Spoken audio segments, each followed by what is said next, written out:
Halo teman-teman semua, kembali lagi dengan saya Satriadi Putra Santika. Selamat datang di course kita mengenai Customer Segmentation using Clustering K-Means. Pada video sebelumnya, kita telah mengimplementasikan algoritma K-Means untuk melakukan Customer Segmentation pada bidang retail.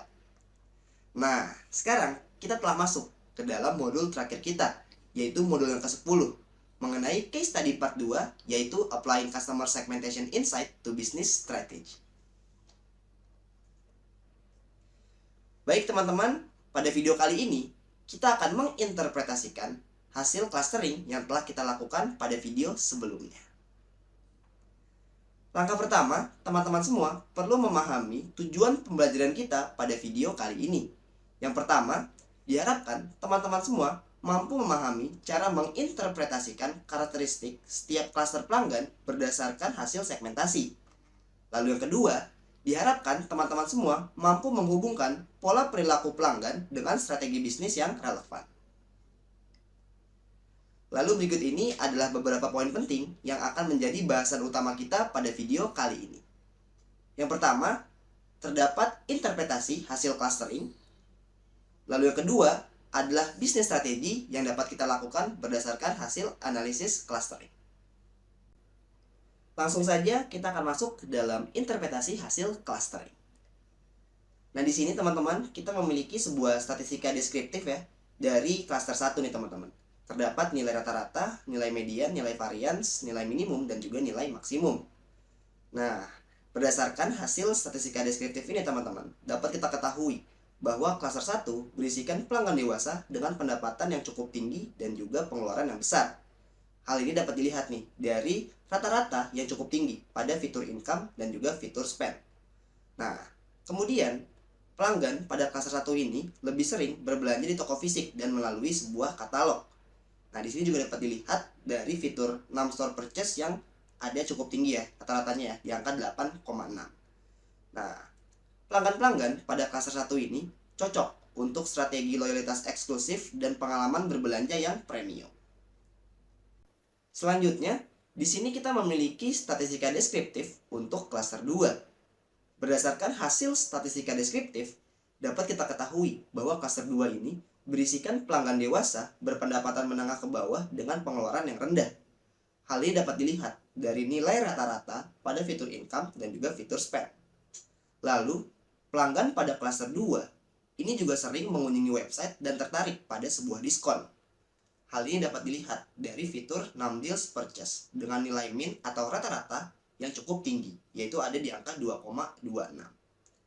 Nah, lalu strategi promosi dan banding produk ini dapat meningkatkan keterlibatan untuk pelanggan pada cluster 2 ini.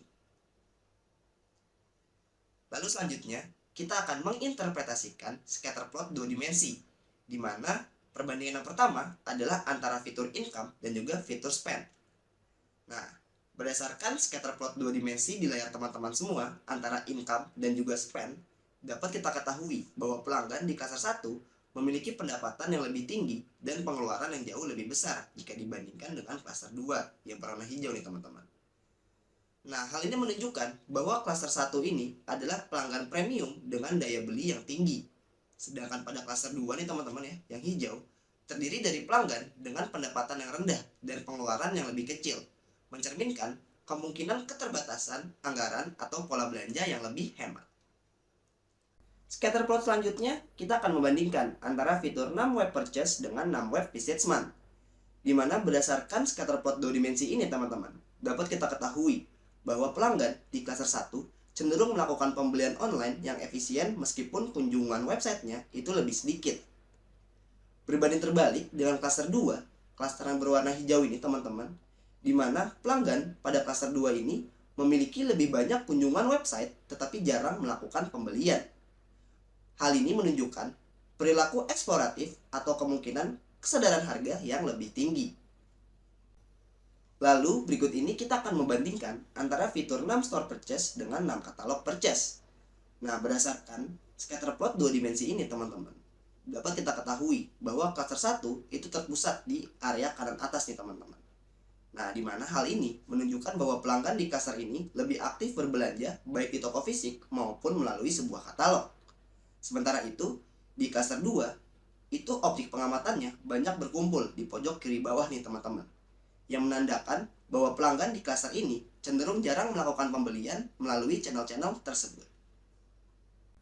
Selanjutnya, di sini kita memiliki scatter plot 3 dimensi yang akan membandingkan fitur age, fitur income, dan juga fitur spend.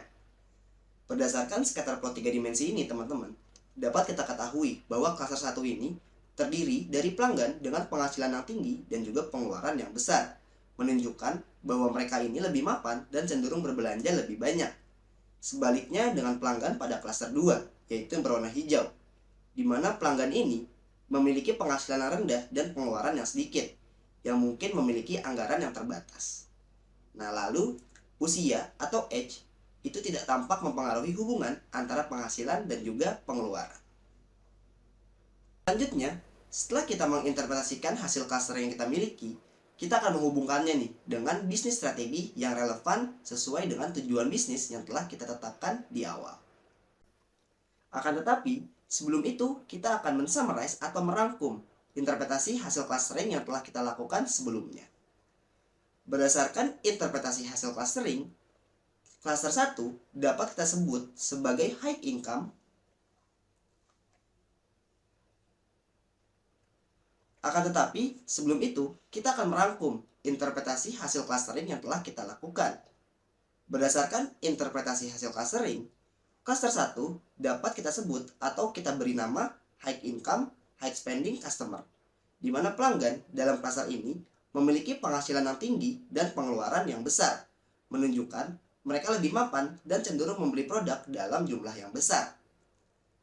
Lalu yang kedua, di cluster 2, dapat kita sebut atau kita beri nama low income, low spending customer, di mana pelanggan dalam cluster ini memiliki penghasilan yang lebih rendah dan pengeluaran yang lebih sedikit, menunjukkan bahwa mereka lebih sensitif terhadap harga dan cenderung membeli lebih sedikit.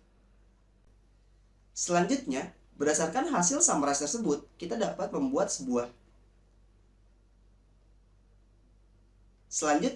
Berdasarkan hasil summarize tersebut, kita dapat membuat strategi bisnis untuk tiap cluster. Cluster 1, yaitu cluster high income, high spending customer, kita dapat fokus pada program loyalitas premium dan penawaran eksklusif untuk mempertahankan pelanggan berpenghasilan tinggi. Lalu yang kedua, kita dapat menawarkan pengalaman belanja personal dan produk berkualitas tinggi untuk memenuhi ekspektasi mereka. Lalu yang ketiga, kita dapat menggunakan promosi premium seperti undangan ke acara eksklusif atau peluncuran produk baru. Lalu berikut ini adalah strategi bisnis atau bisnis strategi untuk cluster 2, yaitu cluster low income, low spending customer. Kita dapat fokus pada penawaran diskon dan promosi berbasis harga yang dapat menarik pelanggan dengan anggaran terbatas. Lalu yang kedua, kita dapat menyediakan produk bundling atau paket hemat untuk mendorong pembelian dalam jumlah yang lebih besar.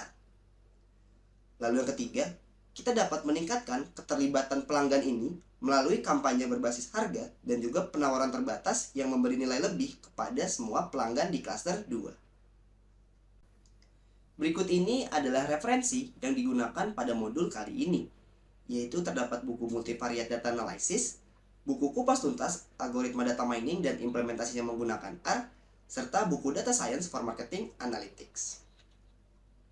Baik, itu adalah akhir dari video kita kali ini, di mana teman-teman semua telah berhasil mengimplementasikan algoritma K-means untuk melakukan customer segmentation pada studi kasus di bidang retail.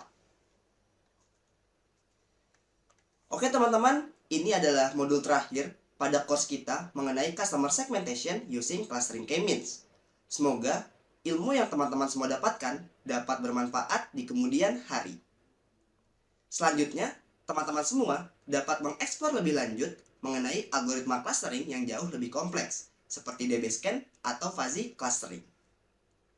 Terima kasih teman-teman semua telah mengikuti course ini dari awal sampai akhir. Mohon maaf jika ada salah-salah kata, dan sampai jumpa di course selanjutnya.